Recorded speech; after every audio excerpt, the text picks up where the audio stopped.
ونعوذ بالله من شرور أنفسنا وسيئات أعمالنا من يهده الله فلا مضل له ومن يضلل فلا هادي له أشهد أن لا إله إلا الله وحده لا شريك له وأشهد أن سيدنا محمدا عبده ورسوله أرسله الله تعالى بالهدى ودين الحق ليظهره على الدين كله ولو كره المشركون فإن أصدق الحديث كتاب الله وخير الهدي هدي محمد صلى الله عليه وسلم وشر الأمور محدثاتها وكل محدثة بدعة وكل بدعة ضلالة وكل ضلالة في النار اللهم صل وسلم وكرم وعظم على نبينا محمد وعلى آله وأصحابه ومن تبعه ونصره إلى يوم المعاد أما بعد. Hadratil mukarramin wal muhtaramin, para asatidzah, para guru-guru, bapak-bapak, ibu-ibu, hadirin hadirat jamaah majlis taklim atau kajian subuh Masjid Jami Nurul Huda, yang mudah-mudahan pada pagi menjelang siang hari ini kita semua mendapatkan cucuran rahmat, ridha serta berkah dari Allah Subhanahu wa taala. Syukur alhamdulillah pada kesempatan ini kita masih bisa melangkahkan kaki, duduk kumpul bersama dalam rangka melaksanakan salah satu kewajiban kita, yaitu thalabul ilm, menuntut ilmu. Kita harus niat nuntut ilmu itu, kita niatin sampai kapan? Sampai kita meninggal dunia. Yang namanya nuntut ilmu itu minal mahdi ilal lahdi, dari mulai kita di buayan ibu sampai kita masuk liang. Berarti seumur hidup kita kudu niat tuh. Saya niat nuntut ilmu sampai mati. Itu kudu diniatin begitu di dalam hati. Nanti kalau kita meninggal dunia karena udah ada niat seperti itu, mudah-mudahan meninggal kita fisabilillah karena niatnya nuntut ilmu sampai mati. Mudah-mudahan dah duduk kita pada kesempatan ini Allah catat sebagai amal ibadah menuntut ilmu yang diterima di sisi Allah Subhanahu wa taala. Amin. Shalawat dan salam semoga senantiasa Allah limpah curahkan kepada panutan kita, suri tauladan kita, baginda Nabi besar Muhammad sallallahu alaihi wasallam. Ini bulan Sya'ban, Pak. Sekarang kita berada di tanggal berapa nih? Tanggal 10 bulan Sya'ban. 20 hari lagi insyaallah kita akan memasuki bulan suci Ramadan. Mudah-mudahan sehat walafiat, panjang umur, kita bisa beribadah dengan sebaik-baiknya di dalam bulan suci Ramadan. Nah, kita sholawat sama Nabi terutama di bulan Sya'ban, karena di bulan Sya'ban ini salah satu fadilahnya adalah di bulan ini Allah turunkan ayat Al-Quran perintah untuk bersholawat kepada Nabi besar Muhammad Surat Al-Ahzab ayat 56. Semua kita udah hafal ayatnya. Innallaha wa malaikatahu yusholluna 'alan nabi ya ayyuhalladzina amanu shallu 'alaihi wa sallimu taslima. Jadi ini ayat merintahkan kepada kita orang beriman untuk bersolawat dan bersalam kepada Nabi besar Muhammad. Sebelum kita mendapat, innallaha, sesungguhnya Allah, wa malaikatahu, semua malaikatnya, yusholluna ala nabi, bersolawat kepada Nabi. Jadi Allah dan seluruh malaikat bersolawat kepada junjungan kita Nabi besar Muhammad. Allah tuh ditutup ya ayyuhalladzina amanu shallu alaihi wa sallimu taslima. Wahai orang beriman, bersolawat, bersalamlah kamu kepada Nabi Muhammad sallallahu alaihi wasallam. Jadi Pak, yusalluna itu kalau ilmu sharaf namanya fi'il, fi'il mudhari, yadullu al istimrar. Itu terus tuh. Jadi Allah sama malaikat terus bersolawat sama Nabi, terus sampai kapan? Enggak ada batas waktunya.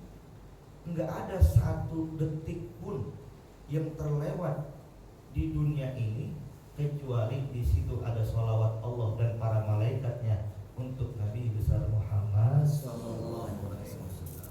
Nah, sholawat Allah kepada Nabi ini namanya Pak, artinya Allah ngasih rahmat, Allah ngasih ridho. Jadi Allah itu enggak pernah enggak mencurahkan rahmat dan ridhonya sedetik pun kepada Nabi kecuali terus. Jadi maksudnya begitu. Allah kasih salawat itu maksudnya Allah ridha, Allah kasih rahmat kepada Nabi besar Muhammad. Nah, kalau malaikat bersalawat kepada Nabi, ad-du'a wal istighfar. Malaikat itu doain Nabi, mohon ampun sama Allah untuk Nabi besar Muhammad. Jadi semua malaikat tanpa terkecuali. Sekarang saya tanya, ada nggak malaikat yang nganggur? Nggak ada. Semua malaikat bersolawat bersalam kepada Nabi besar Muhammad. Kan ada penceramah, wah ini malaikat Israfil karena mau niup sangkakala, karena belum datang kiamat, lagi nganggur dia, nggak ngapa-ngapain gitu. Betul apa salah ini? Salah. Dia sedang bersolawat kepada Nabi besar Muhammad. Gitu kan? Jadi malaikat nggak ada yang nganggur ya. Pasti dan bersih.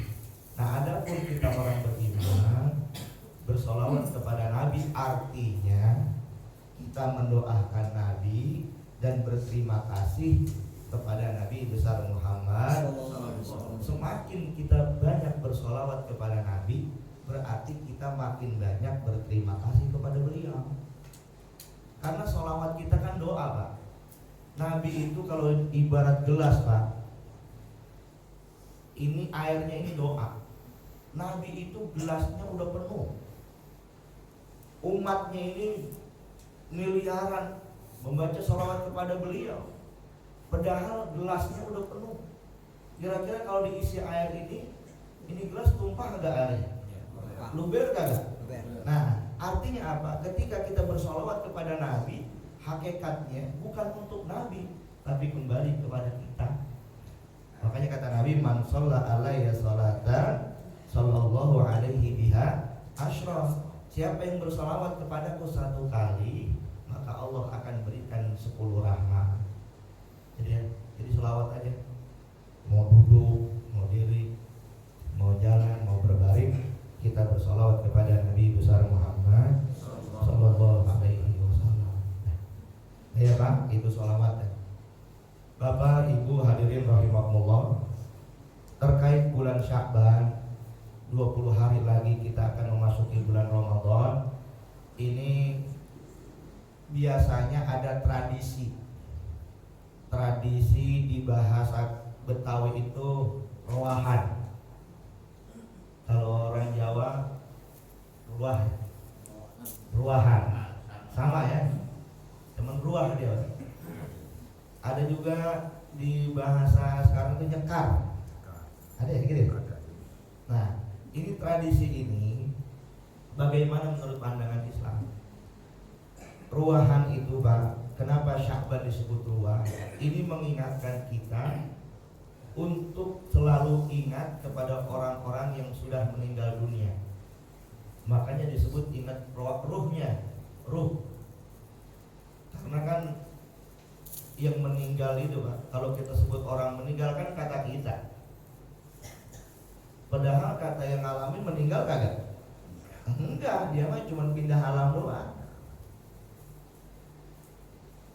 Kalau meninggal orang mati Pak, sebenarnya mati atau meninggal sih? Hah? Mati benernya gitu. Kasar amat terus aja enggak. Justru mati memang seharusnya. bukan yang meninggal. Karena kalau kita baca apa? Baca kita inna sholati wa nusuki wa mahyaya wa mamati gitu. Sesungguhnya ibadahku, sholatku, hidupku, matiku untuk Allah. Mati wa mamati. Jadi mati Pak, bukan meninggal. Nah, mati Pak, kalau menurut kedokteran itu apa? Berhenti detak jantungnya. Kalau fungsi jantungnya berhenti itu mati. Tapi kalau menurut agama enggak. Yang namanya mati berpisahnya antara ruh dengan jasad. Yang mati apanya? Jasadnya, ruhnya hidup. Nah ini ruh, roh maksudnya. Jadi nggak ada nih orang tua kita, saudara kita yang meninggal dunia, ini ruhnya masih pada hidup. Makanya perlu silaturahim, terutama di bulan Sya'ban ini gitu. Nah kalau bahasa agama nyekar tadi Pak, itu namanya ziarah kubur. Apa namanya? Ziarah kubur. Ini ntar nih ditarik, Allah macet luarnya. Ziarah kubur ini hukumnya sunnah. Kata Nabi, kuntu nahaitukum an ziyaratil qabri fal ana fazuruha. Dulu aku melarang kalian itu untuk ziarah kubur. Sekarang silahkan sering-sering ziarah. Dulu umat Islam, para sahabat imannya belum kuat Pak. Iman sahabat belum kuat, nggak boleh Nabi suruh ziarah kubur, dilarang, jangan ziarah kubur. Karena ada yang mendewa-dewa kuburan, ada yang minta di kuburan. Akhirnya apa? Nabi larang. Nah setelah iman para sahabat udah kuat, udah ngerti agama, ya, maka Nabi suruh zuruha, silahkan ziarahi itu kuburan. Jadi kalau Nabi yang suruh, berarti ziarah kubur hukumnya sunnah. Itu bukan hanya boleh, tapi sunnah. Kalau sunnah artinya apa? Ma yusabu ala fi'lihi wala yu'aqabu ala tarkihi. Kalau kita kerjain dapat pahala, kita tinggalin enggak dosa. Nah kalau pilihannya begitu, lebih baik dikerjain apa ditinggal? Kerjain, gitu maksudnya. Paling bagus kita ziarah Pak. Itu ziarah kubur itu perkara sunnah. Syukur-syukur tiap hari kita ziarah. Kata Nabi, yang namanya ziarah itu fa innahu yaruqul qalba. Ziarah itu bisa ngelembutin hati. Kalau kita lihat kuburan kan kita takut Pak. Ya Allah, dulu dia kaya banget, akhirnya di sini juga gitu. Ya Allah, dulu dia ini badar banget, sekarang di sini juga gitu ya. Watat ma'ul ain. Ziarah kubur itu bisa apa? Bisa ngeluarin air mata. Kita bisa sedih Pak. Ya Allah, sekarang dia ini di sini, jangan-jangan besok saya. Wa tudzakirul akhirah. Ziarah kubur itu bisa mengingatkan kita tentang akhirat. Makanya Pak, kalau bisa tiap hari ziarah kubur. Kalau bisa, kalau nggak bisa tiap Jumat, kalau nggak bisa sebulan sekali, kalau kagak sempet juga minimal setahun sekali. Kapan? Nih di bulan Sya'ban. Di kadang-kadang kagak, dikit-dikit bid'ah, dikit-dikit haram, nggak boleh gitu. Tadi ada tuh, itu adalah sunnah Nabi besar Muhammad. Nah, karena ziarah itu sunnah, maka ada adabnya. Jangan sampai kita ziarah kubur seharusnya dapat pahala, karena enggak tahu adabnya nanti jadi malah dosa. Yang pertama, Pak, Bu, kalau kita ziarah kubur yang pertama wudhu dulu. Masuk kubur itu paling tidak kita dalam keadaan suci, berwudhu. Yang kedua, setelah kita berwudhu, masuk kubur itu ngucapin salam. Bagaimana ngucapinnya? Assalamualaikum ya ahlan, ya ahlan diyar boleh, ya ahlal kubur minal muslimina wal muslimat wal mu'minina. wa inna insyaallahu bikum lahiqun wa nas'alullaha lana wa lakumul afiyah. Itu kalau bisa begitu Pak. Minimal assalamualaikum ya ahlal kubur. Assalamualaikum ya ahlal kubur. Semoga keselamatan menyertai kamu wahai penghuni kubur. Minal muslimina wal muslimat wal mu'minina wal mu'minat. Baik orang Islam laki-laki maupun Islam perempuan, orang mukmin laki-laki ataupun orang mukmin perempuan, mudah-mudahan semua kalian selamat. Wa inna insyaallah bikum lahiqun. Kami juga besok insyaallah bakal menyusul kalian.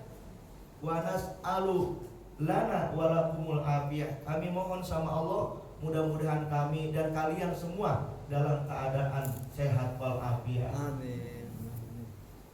Jadi assalamualaikum sama Pak sama orang hidup. Nah ketika kita ngucapin salam itu assalamualaikum, kita berhadapan dengan orang yang sudah meninggal dunia.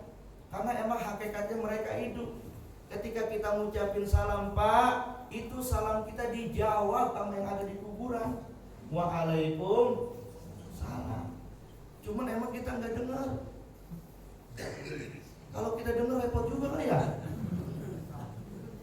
Kalau kita dengar Allah assalamualaikum, waalaikumsalam, nggak jadi ziarah Pak. Tapi yakin nggak salam kita dijawab? Yakin. Nah gitu Pak. Jadi begitu. Jadi kalau kita masuk kubur, habis wudu, ucapin salam. Lalu yang ketiga, setelah kita masuk kubur, ini hati-hati nih. Jangan sekali-kali ngelangkain kuburan. Apalagi nginjek dudukin kuburan. Jangan. Ini kadang-kadang baca Yasin, baca doa, nisan orang didudukin Pak. Itu kepala orang. Itu Pak, orang yang mati cara menghormatinya sama kita menghormatin orang yang hidup. Hurmatul mayyiti kahurmatil hayyi. Ngormatin orang yang ada di kuburan itu sama dengan ngormatin orang yang masih hidup. Kalau kita masih hidup malah kita didudukin orang, kira-kira bagaimana? Ya nggak kita mati. Ini mah ada Pak. Ini ada ya ada di kuburan Pak.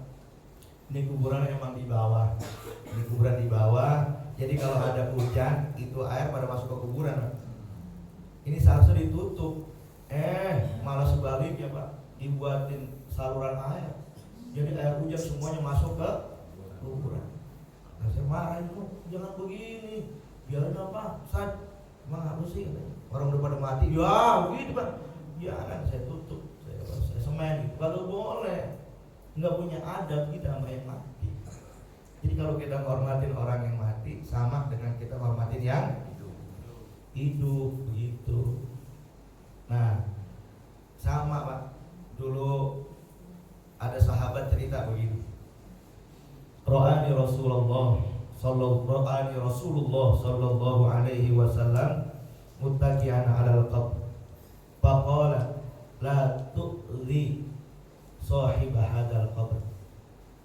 Dulu kata sahabat, aku sedang nyender di nisan kuburan. Faqala Rasulullah sallallahu alaihi wasallam, Rasul negor, la tu'ti sahib hadzal qabr. Jangan kau sakitin penghuni kubur ini. Nyender di nisannya aja Nabi larang, Pak. Karena itu nyakitin orang yang ada di kuburan. Makanya ayo hati-hati nih. Kita kalau lagi ke kuburan jangan sampai jadi dosa. Sembarangan kita injek-injek di kuburan, jangan Pak, pelan-pelan kita jalannya. Kecuali kalau dalam kondisi darurat, misalkan kan bawa apa tuh? Bawa keranda gitu kan ya. Ya mau nggak mau memang apa? Harus lewatin itu darurat namanya Pak. Tapi dalam kondisi normal itu nggak boleh. Kata Nabi, la an amshiya ala jumrah au ala sayf ahabu ilayya min an amshiya ala qabri muslim. Kalau aku disuruh jalan di atas bara api atau di atas tajamnya pedang, ahabbu ilayya, aku lebih seneng daripada nginjek jalan di atas kuburan orang Islam. Saking kita menghormati orang yang sudah meninggal dunia.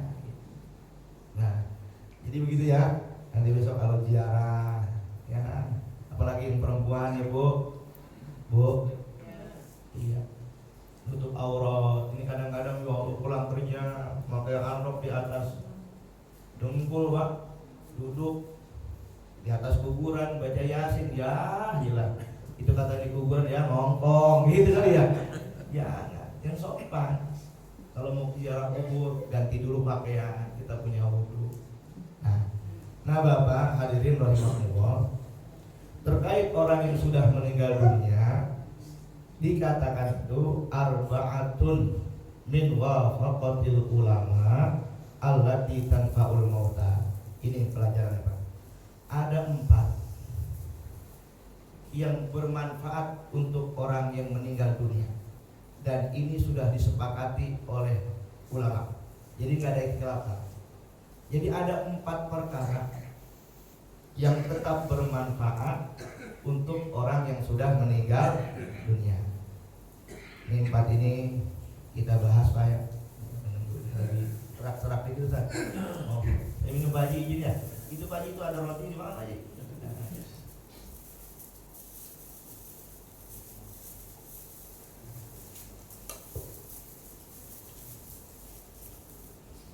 Ya, silakan Pak, minum. 20 hari lagi nggak boleh minum jam segini. Nah, arba'atun min wafaqatil ulama allati tanfa'ul mauta. Ada 4 perkara yang disepakati oleh ulama yang bermanfaat untuk orang yang meninggal dunia. Ingat ini Pak. Yang pertama, ma tasabbaba ilaihil mayyitu fi hayati. Kerja nyata orang yang meninggal dunia ketika dia hidup. Artinya ini nggak ada hubungannya dengan orang lain. Ini kerjaan pribadi dia. Nah paling enggak kita ini bisa di poin 1 Pak, mumpung kita hidup. Nah ini sesuai dengan hadis Nabi. Kita semua mungkin udah hafal, diriwayatkan oleh Imam Muslim, bersumber dari sahabat Nabi Abu Hurairah radhiyallahu anhu. Apa kata Nabi? Idza mata ibnu adama in qata'a amaluhu illa min salasin. Apabila anak Adam, maksudnya orang Islam, kita meninggal dunia, maka terputuslah amalnya illa min salas, kecuali 3. Yang pertama apa? Shadaqatin jariyah. Yang kedua ilmun yuntafa'u bihi. Yang ketiga waladin sholihin yad'u lahu. Ini kalau kita punya yang 3 ini Pak, sekalipun kita sudah meninggal dunia, pahalanya terus ngalir sama kita. Jadi ada 3 poin. Yang pertama sedekah jariyah. Ini mumpung kita masih pada hidup Pak, ini bicara harta, jangan sampai kita mati belum bersedekah jariyah. Ibadah yang paling enak buat orang kaya itu sedekah Pak. Ini kalau kita sedekah di alam kubur, ini cahaya yang paling terang. Kalau kita Pak, kata Nabi itu halangilah siksa kubur walau bisatril tamroh, walau hanya dengan sepotong kurma. Jadi sepotong kurma aja itu bisa menghalangi siksa kubur. Sepotong kurma berapa sih harganya? Nggak 2.000. Tapi bicara sedekah itu paling cepat Pak. Sedekah jariyah. Ini masjid, ini kan masjid kan pasti ada yang wakaf tanahnya, benar deh. Ini wakaf siapa nih? Jamaah ya, baik yang masih hidup ataupun yang sudah meninggal. Ya Allah Pak, ini jamaah yang pernah wakafin tanahnya buat masjid ini, atau wakafkan sebagian hartanya, mensedekahkan sebagian hartanya untuk pembangunan masjid ini. Nggak ada satu pahala yang kita dapat kecuali dia kebagian pahala itu. Makanya paling enak Pak. Makanya kalau kata Kiai Haji Abdullah Syafi'i Al-Maghfurlah, beliau itu selalu bilang, di mana ada pembangunan masjid, ada pembangunan mushola, pembangunan pesantren, pembangunan majelis taklim, kita harus ikut serta semampu kita, walaupun hanya ngasih 1 paku. Kira-kira ngasih 1 paku malu gak kita? Malu, iya, maksudnya semampu kita. Jangan Allah panitia, mari kita bersedekah, kita cuek-cuek aja, jangan. Itu harta yang kita sedekahin Pak, itu yang pasti setia nemenin kita. Jangan buat anak semua ini. Saya selalu bilang, sebelum kita meninggal ada yang kudu kita wakafin. Enggak ada satu sahabat pun, Abu Bakar, Umar, Utsman, Ali, yang meninggal sebelum mereka mewakafkan sebagian hartanya. Anak kita paroin, yang laki segini. Tapi harus ada kita pikirin buat kita. Cari tanah, wakafin ke yayasan, ke rumah tahfidz. Itu kudu ada Pak sebelum kita meninggal dunia. Karena itu sedekah jariah kita tuh. Ya Allah, ini bisa bangun begini Pak, ada semen, ada pasir ya Pak. Ini ya semen yang kita beri ini bisa aja, itu yang bisa nyelamatin kita di alam kubur. Makanya kalau kita punya harta buat anak ya nggak boleh Pak, kita nelantarin anak nggak boleh. Tapi sebagian mesti kita sedekah jariah, maksimal 1/3. Ya, jangan semuanya. Anak kita juga harus kita pikirin. Jadi semampu kita tuh, kalau bisa cari masjid yang lagi bangun, cari pembebasan tanah wakaf, cari itu sedekah jariah kita yang bakal nemenin kita walaupun kita sudah meninggal dunia. Tuh Pak. Jadi sedekah jariah ya Pak. Apakah cuma masjid aja? Enggak. Kata Nabi, masjid, rumah orang Ibnu Sabil, orang yang gak punya rumah dibuatin rumah, atau nahron ajroh, kita kasih apa? Saluran air Pak. Di kita nih ada saluran air, kita buatin, itu juga sedekah jariah Pak. Selama itu air ngalir, sepanjang itu pahalanya ngalir sama kita walaupun kita sudah meninggal. Ngasih jalan, ini juga sedekah jariah luar biasa. Ini jalan Pak, ini jalan tadi kita jalan tuh. Itu kan bukannya datang-datang ada jalan, pasti ada orang yang ngasih, betul gak? Ada orang yang wakaf itu jalan, baik yang disebut namanya ataupun kada. Makanya ya Allah, ini kadang-kadang bangun rumah mentang-mentang di pinggir jalan dihabisin banget. Jangan, kasih dikit. Syukur-syukur orang bisa parkir, itu sedekah jariah kita Pak. Yang lebih parah lagi Pak ada, ini mencerita Pak. Ada orang tuanya wakafin jalan, dijual sama anaknya Pak. Ada yang gitu ada itu. Iya, itu anak goblok itu Pak. Jangan. Kalau bisa bapak kita wakafin jalan 2 meter, syukur-syukur kita tambahin jadi 3 meter begitu. Jangan dikecilin, itu sedekah orang tua kita. Kasih Pak jalan, sepanjang jalan itu dipakai, ya Allah Pak. Maka mudah-mudahan sebelum meninggal kita bisa sedekah jariah Pak ya. Ya Allah. Yang kedua, ilmun yuntafa'u bih. Yang bakal terus manfaat buat kita nih ilmu yang bermanfaat. Kita ngajarin orang, ya orang nggak bisa sholat jadi bisa, orang nggak ngerti agama jadi ngerti. Apa itu ilmu yang bermanfaat? Paling nggak Pak, yang pertama nih kata Imam Ghazali, ilmu manfaat itu ma yazidu bi khaufika minallahi ta'ala.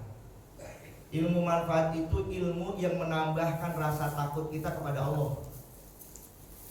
Ilmu manfaat Pak, semakin kita banyak ilmu, semakin kita takut kepada Allah. Orang yang ilmunya nambah, lidahnya bakal dijaga, tangannya dijaga, kakinya dijaga, takut kalau sampai melanggar perintah dan larangan Allah. Jadi ilmu yang manfaat Pak, dia makin takut. Karena kan kalau kata ayat Al-Quran itu innama yakhsyallaha min ibadihil ulama. Orang yang benar-benar punya rasa takut kepada Allah adalah orang yang berilmu. Ilmu yang manfaat begitu Pak. Semakin kita sering ngaji, semakin kita takut kepada Allah. Jangan sering ngaji tapi makin kagak berburu, nggak punya aturan itu. Ada orang ngajinya rajin banget, ngomongin orang juga rajin. Ada yang gitu ya? Nggak ada di sini. Lagi ngaji. Ada yang rajin buat ngaji, tapi makin rajin ngaji makin rakus. Ada yang rajin buat ngaji, makin rajin ngaji makin bakhil. Jangan kita makin ngaji makin takut kita kepada Allah. Takut sama Allah maksudnya gini Pak. Kalau kita takut sama singa kita jauhin, betul gak? Kita takut sama anjing kita jauhin. Tapi kalau kita takut sama Allah, artinya kita deketin Allah. Deketin Allah, jalanin apa yang Allah perintah sebisa kita, tinggalin apa yang Allah larang. Jadi ilmu yang manfaat yang pertama itu Pak. Yang kedua, ilmu manfaat itu yazidu ma'rifatik atau yazidu basiratika bi uyubi nafsika. Ilmu manfaat itu ilmu yang bisa menjadikan mata batin kamu itu tahu tentang aib diri kamu sendiri. Nah, jadi ilmu yang manfaat itu ilmu yang makin mengkaji diri sendiri, bukan mengkaji orang. Semakin orang banyak ilmunya, kalau ilmunya manfaat, dia bakal mengkaji dirinya. Nggak mudah dia nyalain orang lain. Ini kan kalau kajian tasawuf begitu Pak. Semakin ilmu kita banyak, semakin melihat diri kita ini sebagai orang yang hina. Betul nggak? Kita banyak dosa, banyak dah aib, kekurangan-kekurangan kita itu banyak.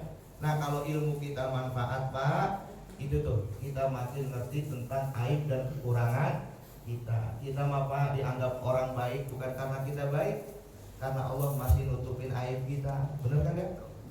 Bener kan ya? Betul. Yang tahu hati kita siapa? Allah. Yang tahu hati kita Allah. Maka mudah-mudahan Allah tutupin aib kita ya Pak. Pak, Bu, nggak ada sesuatu yang lebih nyelakain diri kita kecuali Allah bukakan aib saudara kita di mata kita. Jadi kalau kita melihat kekurangan saudara kita itu sebetulnya itu kecelakaan buat kita. Ini mah kan kadang-kadang orang terbalik, malah yang dicari adalah aib orang, kekurangan orang. Jangan, ilmu yang manfaat kita rubah, kita cari aib kita, dikit-dikit kita benerin diri kita. Lalu yang ketiga, ilmu manfaat itu ma yazidu ma'rifatika li ibadati rabbika. Ilmu yang bisa ngasih tahu kita supaya kita menambah ibadah kita kepada Allah Subhanahu. Makin tambah ilmu, makin banyak ibadah kita kepada Allah Subhanahu wa ta'ala. Hati-hati. Nah, yang keempat Pak, ilmu manfaat itu nanti kita lihat nih. Nanti guru kita bagaimana tata cara beliau menyikapi ilmunya. Nanti kita bisa tahu dari apa yang dibilang oleh Imam Ghazali rahimahullah. Yang keempat ini Pak, ilmu yang manfaat itu adalah wa yuqallilu fi raqbatika fid dunya. Ilmu manfaat itu adalah mengecilkan, mempersempit, kalau bisa menghilangkan kecintaan kita kepada kehidupan dunia. Ilmu manfaat begitu Pak. Jadi semakin kita tambah ilmu, semakin kita kurang cinta sama dunia. Apalagi maaf ya, kalau kita jadi ustaz, kita jadi penceramah, jadi dai, ya Allah Pak, itu ujiannya luar biasa. Jadi orang alim itu salah satu ancamannya begini, fa'alimum bi ilmi lam ya'malan mu'adzabun min qabli ubadil wasan. Orang yang Allah titipin ilmu tapi enggak diamalin ilmunya, maka orang yang berilmu itu, orang alim itu akan disiksa oleh Allah sebelum penyembah berhala.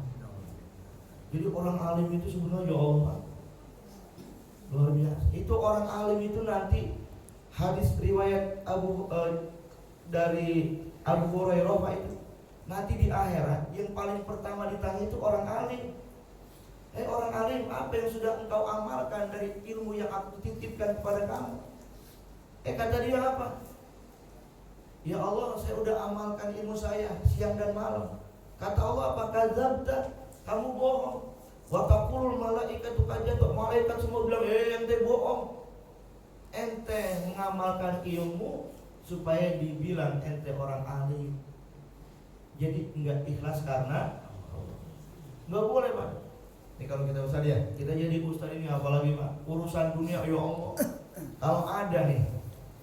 Kalau ada di hati kita jadi Pak ya, kita ngamalin ilmu tapi dunia tujuan kita itu udah sesuatu yang paling hina udah.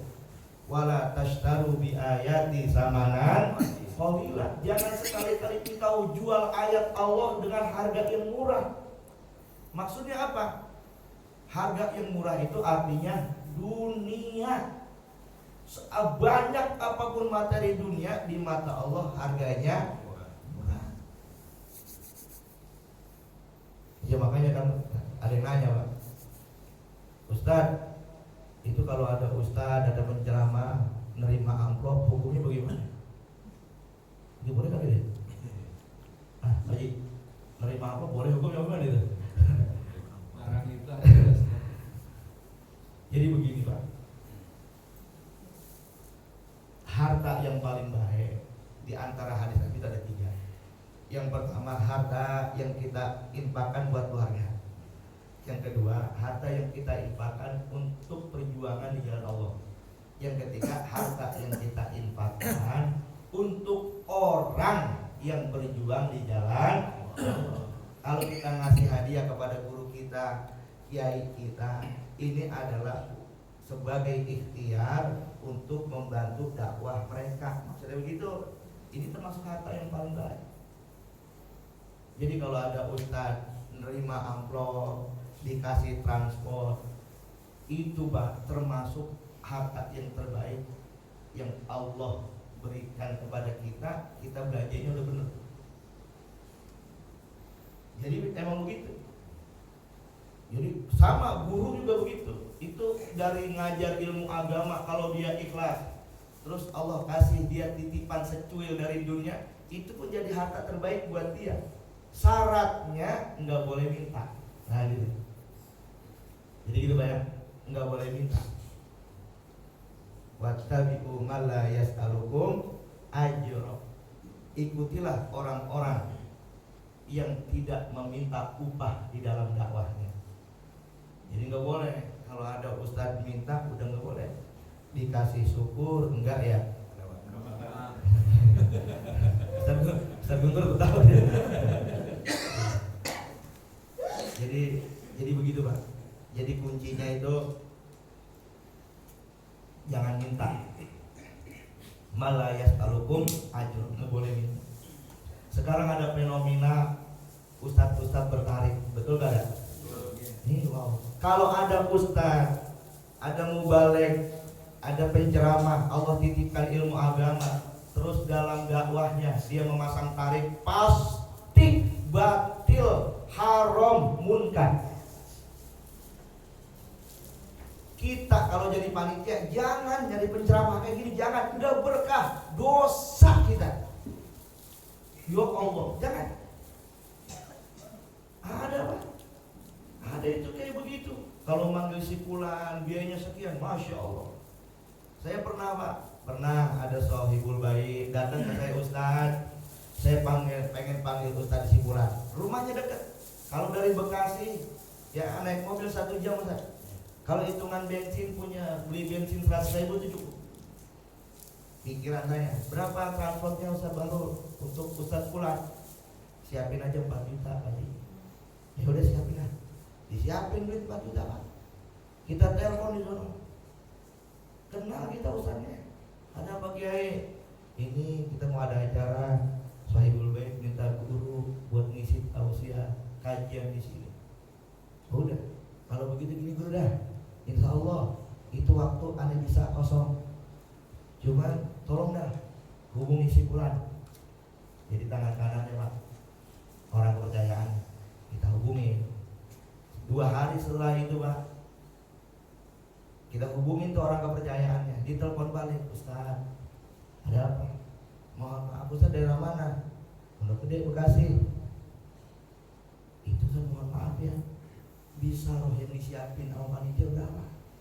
Ini mah ada duit 4 juta aja. Nggak bisa Ustaz, minimal 7 sampai 10 juta aja. Bengong saya. Nah ya kita mudah, ya namanya orang minta Pak, kita sampai nama sahibul bait, Pak Haji nggak bisa, orangnya kagak mau diamplopin 4 juta. Jadi bagaimana? Minimal 7 juta. Mau Pak, saya nggak apa-apa Ustaz, yang penting ibu-ibu senang. Niatnya yang penting ibu-ibu senang. Jangan ya, jangan. Kalau udah begini udah pasti nggak boleh, haram bukan. Kalau kita jadi ulama, ya Allah, orang Pak kalau ya seharusnya orang mau dengerin kita menyampaikan ilmu agama itu udah karunia besar luar biasa. Karena ilmu mah titipan, bener gak? Kapan Allah ambil di otak, ya Allah hilang udah Pak.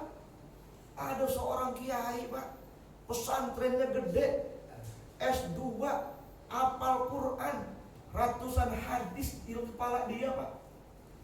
Stroke, pembuluh darahnya pecah Pak. Jangan hadis, jangan Quran yang dia hafal, nyebutin namanya dia lupa. Dititipin ilmu begitu, jangan sampai dah tuh. Kalau ada yang begitu-begitu, mudah-mudahan kita udah pada ngerti ya. Jangan jadi kurang Pak, kurang berkah ya, kurang berkah. Nggak boleh. Nah kita tadi begitu buat kita nih, ya buat kita Ustaz ya, para Ustaz, jangan apa kayak begitu. Guru kita ngajarin la turun wala tas'al. Kalau dikasih jangan nolak, tapi jangan minta. Itu dikasih syukur, enggak juga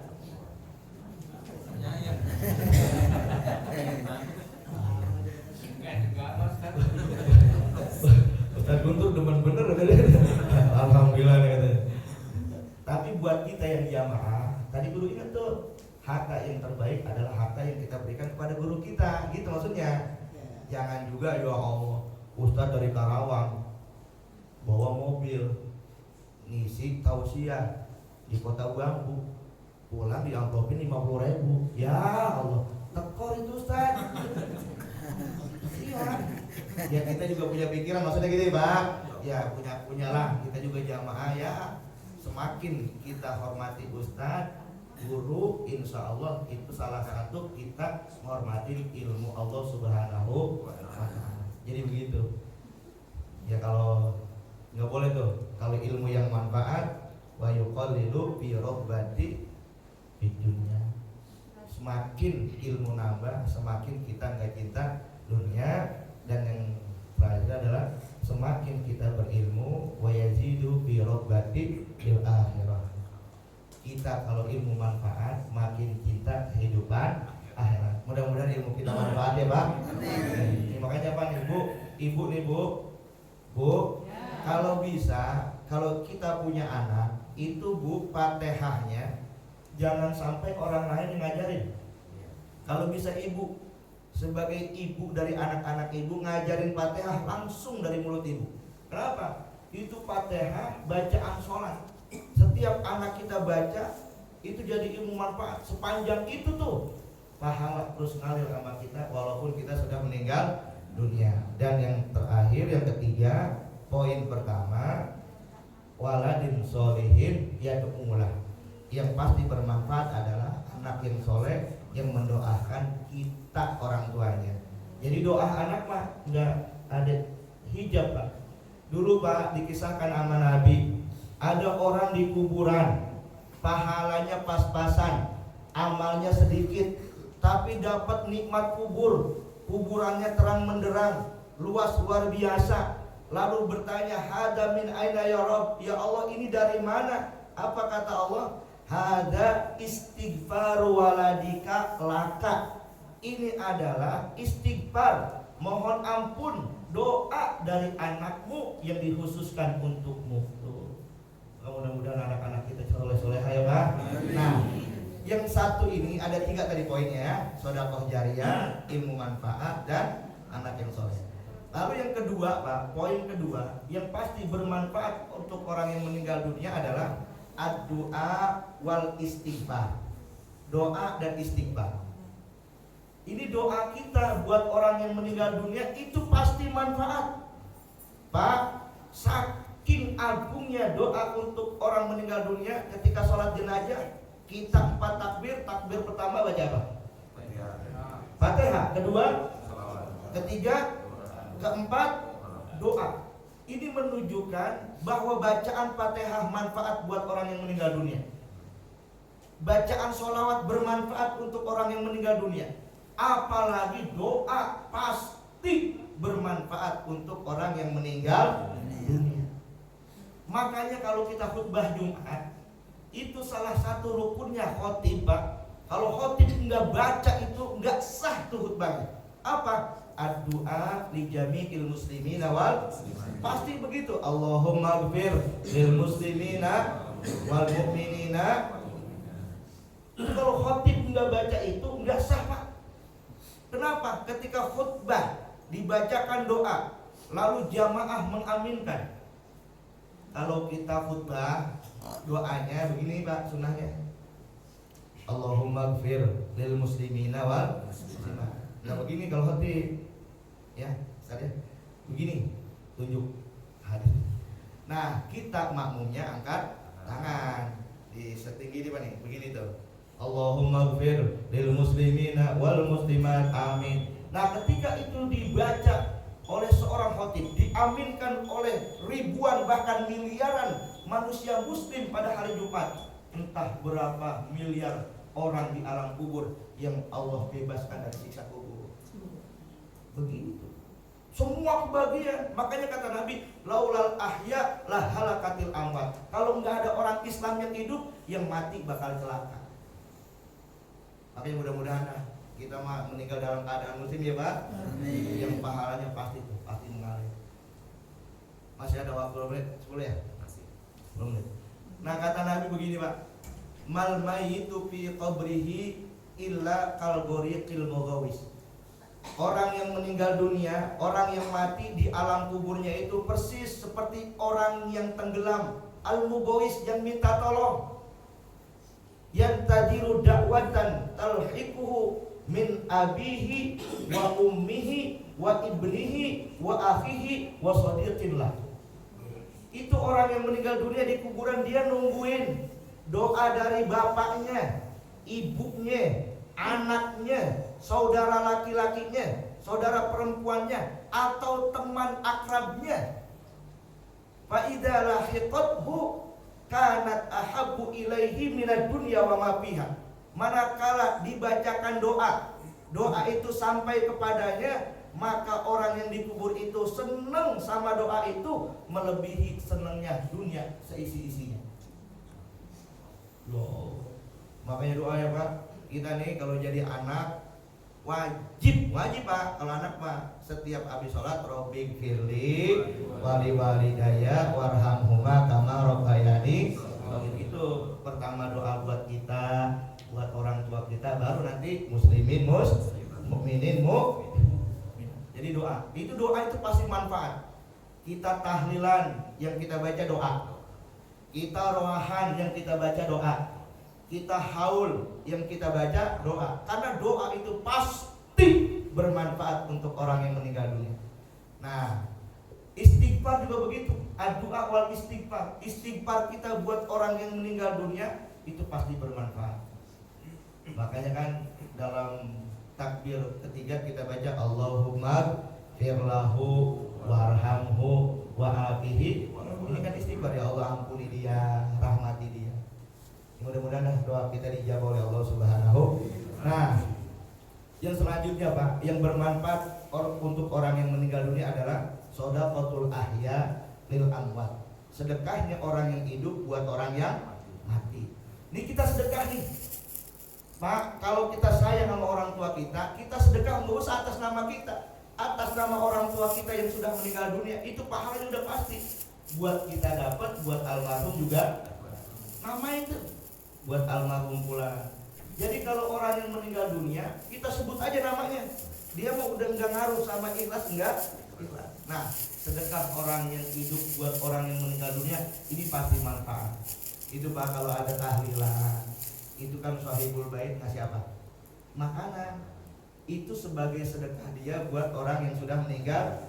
Cuman jangan lupa tahlilan. Nih, tahlil. Kalau ada yang meninggal dunia anaknya masih kecil, dia yatim, nggak boleh diambil dari harta orang tuanya yang yatim itu bisa haram hukumnya. Bagaimana caranya? Harta dari saudara-saudaranya, ya kalau bisa apa? Pamannya, bibinya, atau kita keluarganya ya. Jadi kita kudu jelas juga Pak. Kalau ada harta anak yatim jangan apa tuh tahlil pakai harta anak yatim. Sedekah jangan, karena anak yatim nggak boleh Pak. Jangan disentuh hartanya. Dan yang terakhir adalah yang keempat, yang pasti bermanfaat untuk orang yang meninggal dunia adalah al-hajju wal umroh, badal haji dan badal umroh. Waktu itu ada sahabat, ya Rasulullah mata bi walam yahuj. Rasul, bapakku meninggal dunia. Ketika hidup dia belum sempat haji. Apa kata Nabi? Hujja anhu wa'tamir. Hajikan dia dan umrohkan dia. Nah kalau kita sayang sama orang tua kita, saudara kita yang sudah meninggal dunia, ada rezeki badal haji, badal umroh. Ini udah pasti bermanfaat. Ibu kita, bapak kita belum sempat haji, badal umroh nggak mahal. Kalau kita nabung 7 sampai 9 juta, nggak sampai 10 juta. Kalau kita badalin, ya Allah, itu insya Allah jadi catatan kita anak yang berbakti. Jadi haji dan umroh yang kita niatkan untuk badal orang yang sudah meninggal dunia pasti bermanfaat untuk orang yang meninggal dunia. Ini kesepakatan para ulama, nggak ada ikhtilaf di dalamnya. Adapun baca Quran, zikir, tahlil dan tahmid, inilah ada ikhtilaf, ada perbedaan pendapat di dalamnya.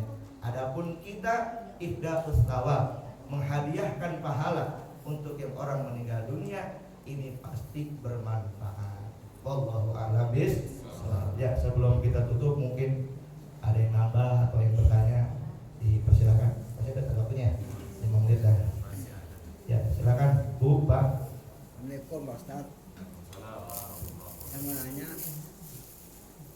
di bulan Rajab itu kan ada istighfar, Allahumma firli warhamni, Allahumma barik lana fi Rajab. Ini Allahumma firli Robik firi warhamni. Ya itu apa dah khusus untuk bulan Rajab aja? Itu aja Pak. Ya. Ya. Robik firi warhamni watub alayya.